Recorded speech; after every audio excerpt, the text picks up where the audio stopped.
Hi, I'm Ethan. And I'm Georgia. And yeah, we're related. And we know what you guys are thinking, what's going on behind us. So the first video blew up. Lots and lots of fucking success there. So we thought we're going to take it up a level, get a green screen. Production value went from here to here. Here to here? Here to here. When we do figure out the green screen, you're going to put up these fun effects. Like, I feel like you're like a fun effects kind of guy, Ethan, you know what I'm saying? There's like right now, there's a fun emoji up there right now. Emoji up there. Christopher Nolan, I know you'll be calling after this. And yeah, I'm available for your next film. Not just the green screen, we want his sound production too. What does the sound production sound like? You keep going. Keep going.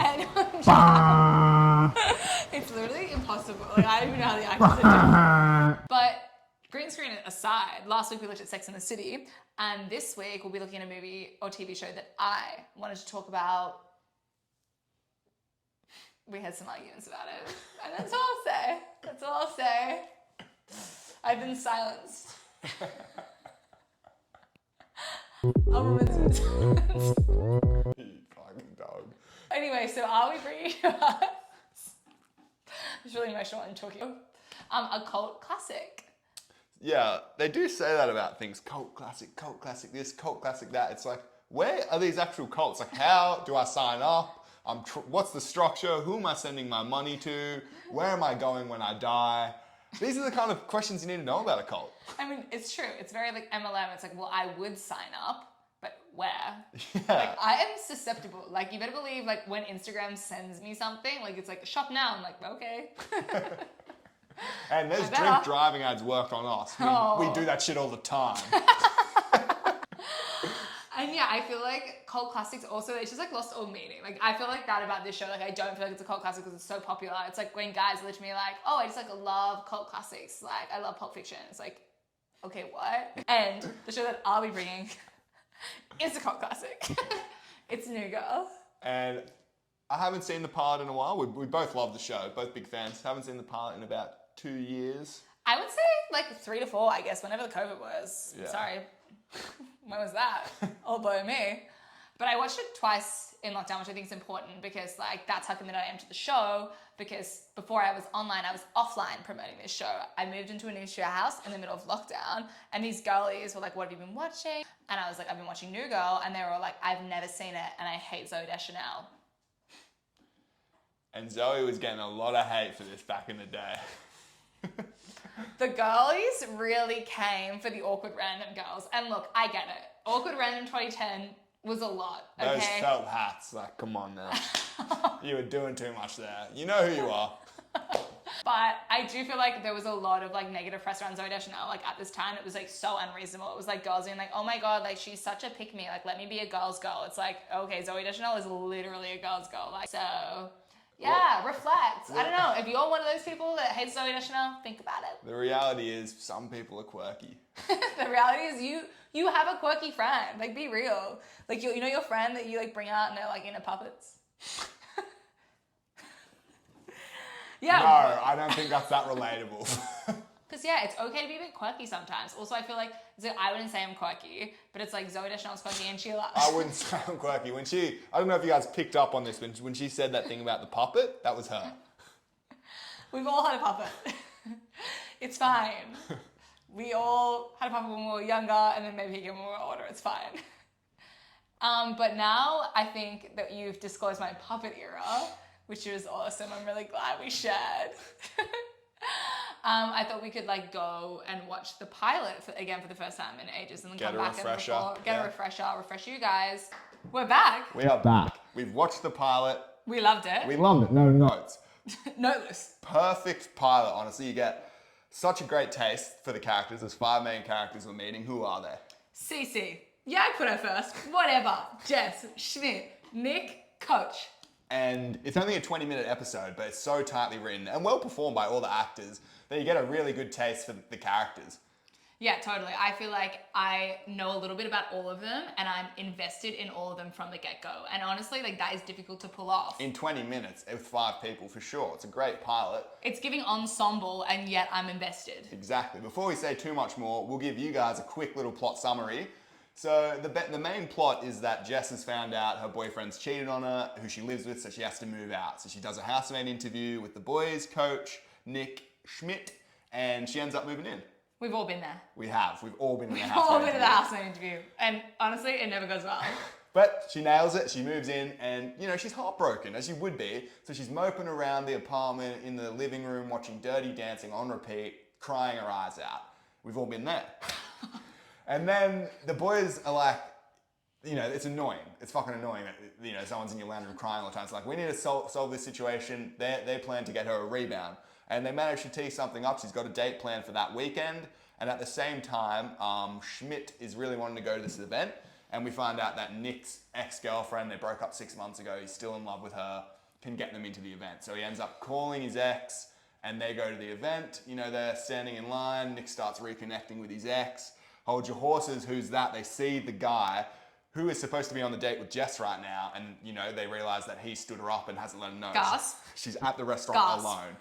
So they're like, okay, they're supportive friends. They barely know this girl. It's a good friend move. They go and they show up for her while she's at the restaurant alone, and Nick kind of flakes on his plans and reconnecting with his ex.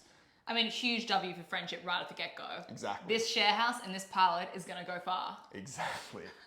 Yeah, another great thing about the show is that it's so realistic portrayal of what it's being like in your mid kind of 20s, and everybody's doing different things. Like they've got the friend who works corporate, and you've got your teaching friend, and then you've got your friend who works in hospitality, your PT friend. Like everybody is just at different stages, just doing completely different things, but you still love everyone. The set pieces that happen in this show only happen because these people are living in their mid-20s with different jobs. It's like, yeah, Jess is a teacher, and then her bartender housemate shows up to her work. It's like, yeah, that's happened. Yeah. We've all had that happen. It's so funny. And I just think it does show that dynamic of friendship and strength really well, and how you're all doing different stuff at this time. And I feel like it's very us right now. It's we have friends that are teachers, and we're making a YouTube channel. So yeah, different strokes for some different of my friends folks. are on 6 figures, and we've got a YouTube channel with 3 subscribers that they're our alternate accounts. But hey, Picture this.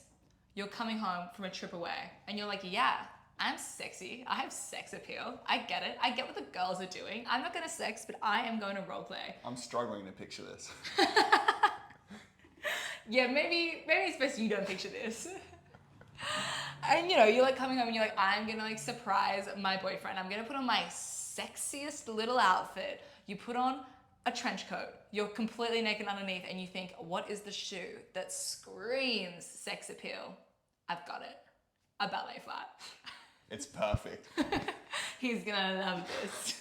This is the first this is the first scene. It goes a minute and a half, and Jess is, she's coming home to surprise her boyfriend, and giving a bit of a long-winded story here. And then she finds, that her boyfriend's cheating on her. And then there's this really funny moment, because you think she's just kind of explaining it to you, the viewer, and then it cuts to New apartment. I'm sorry, what was the question again? Do you have any pets? We take out the laundry on Wednesdays. Oh, yeah. It's when you're so in it, when you've just been cheated on, you're every response to every question is, I just got cheated on. You got to bring it up. It's the barista's how do you take your milk? You're I've been cheated on recently. What about you? The doctor's so what's going on with this mole on your back? You're well, I was cheated on recently. Now just this. Trauma dump left and right. You got to do it. You got gotta. to process. You got to trauma dump. Come on.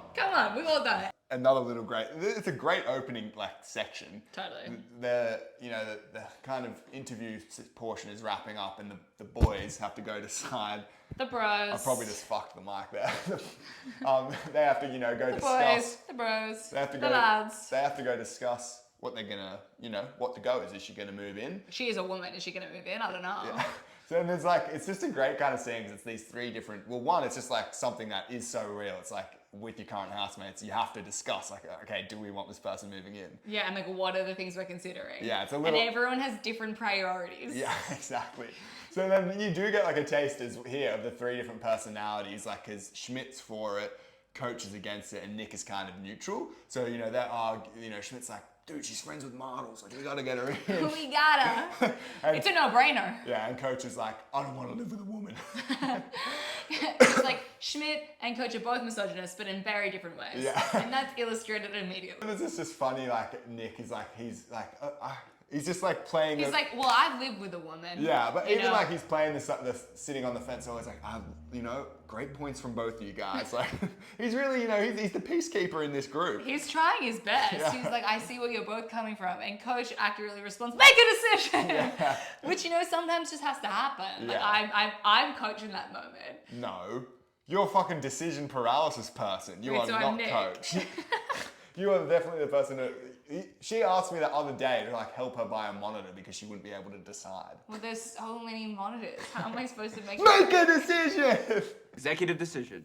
She's in. Yay, I'm in! Obviously, like eavesdropping on the conversation. Which is a green flag from a housemate to be eavesdropping. They're That's like, what yeah, you want. no, You want maybe. someone getting the cop against the wall, wondering what you're doing in there.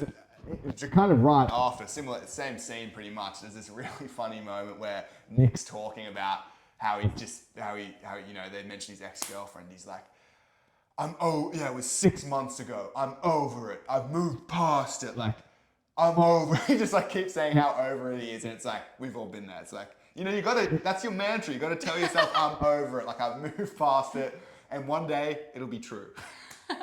It's really manifest culture, and Nick was doing that first. There's this really funny moment to do with the whole Jess crying thing between like a funny interaction with Coach. We'll just play the clip.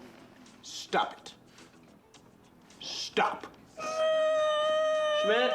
Coach, I love, like, this is so coach. Like, stop it. Like, Yeah. it's so funny. Like, this is, like, for me as a woman, like, I've had this combo. It's like me going to my friends being like, my straight male friends being like, I'm just really, like, stressed with uni right now. I'm really emotional, like, on the floor crying. They're like, study. Get up and study. I'm like, ow. Like, I've obviously tried that. But the thing is, like, it is funny. It is so Coach, but it's like sometimes you do need that. You do need someone to be like, study. Like, what the fuck are you doing? But she did not need it in No, this moment. And that's, she didn't need it. A freshly heartbroken person doesn't need that. she's down bad. She needs more empathy. We were at the bar, and with Jess trying to get her rebound, and there's this great moment where Schmidt's friends like approach, like Coach obviously doesn't like, and they're like, yo, Schmidtster, and like, they're dropping all these nicknames. Schmidtstein. Which is pretty real when you bump, hey.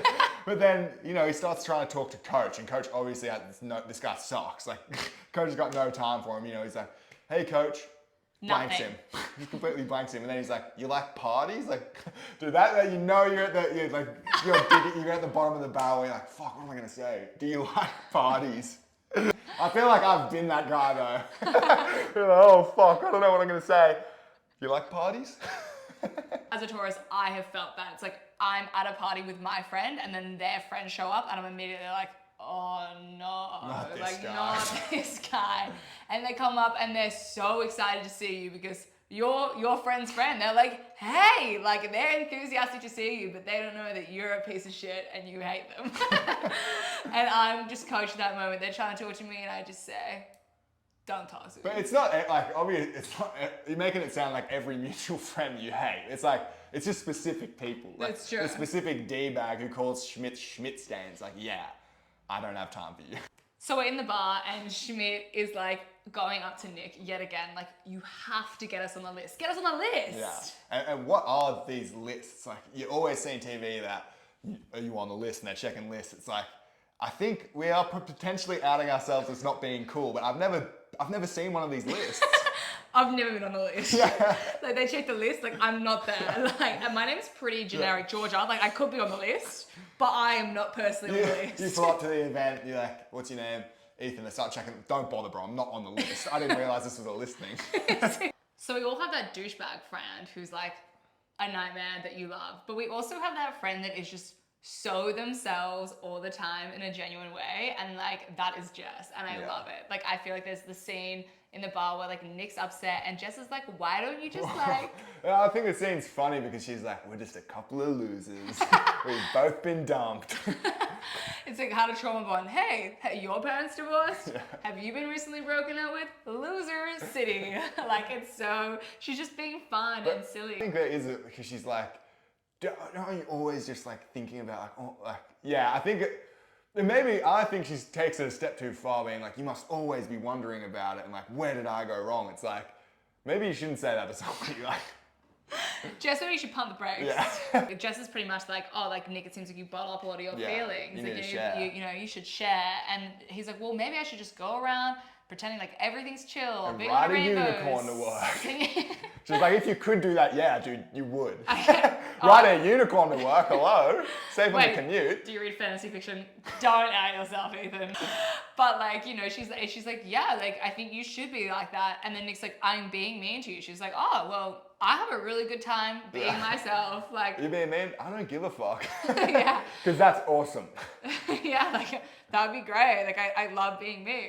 And I think that's great. That's also, I think, kind of the messaging also overall, of this pilot and show, Ethan, is that like being yourself is good. It's like, honestly, 2010, like I know it's like cringe, but I do feel like that was really like also pop music at this time. It's like Katy Perry like releasing Raw, like You're Gonna Hear Me Raw, and then like New Girl, like just be yourself. And, like, honestly, It's aspirational to have that amount of comfort, like to be that Confidence in comfortable with yourself. yourself. Yeah. Yeah. There's lots of great moments in this episode where if Jess is being quirky or something. Which she always is. She always is.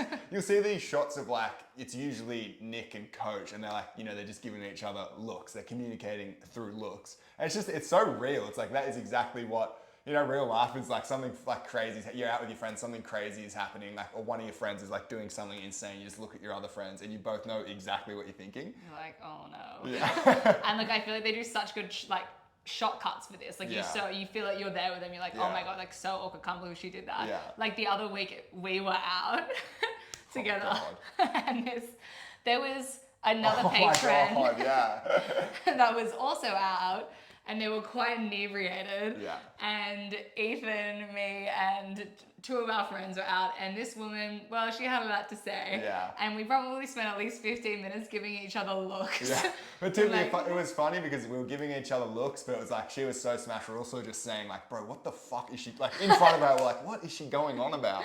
Back to how good of a part this is. Really, it's like in the first episode, you literally see some character growth from Nick as a callback to the earlier conversation with Jess, where she's like, don't you like what you never even asked why your ex broke up with you? Like you don't know why, kind of thing.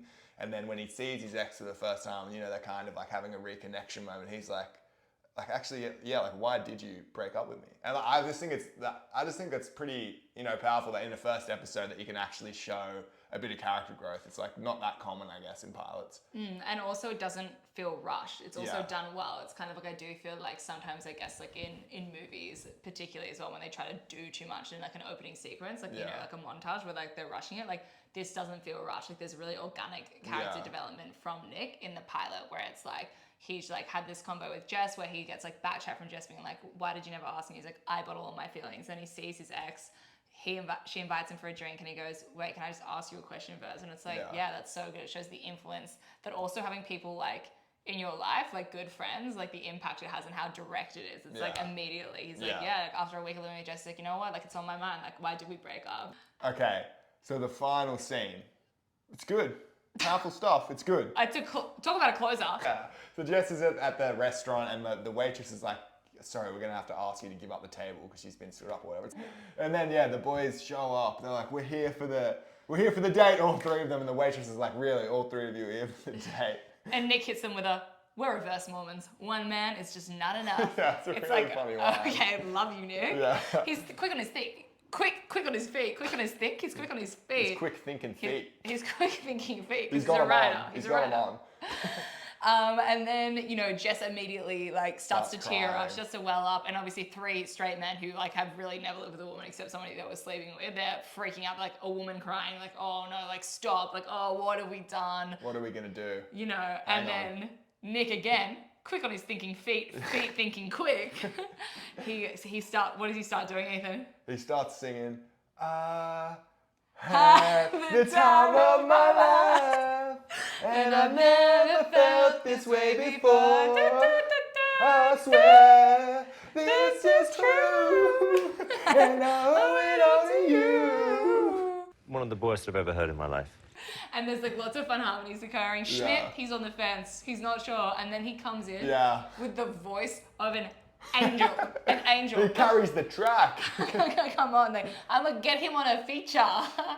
Flume, I've got a new artist for you.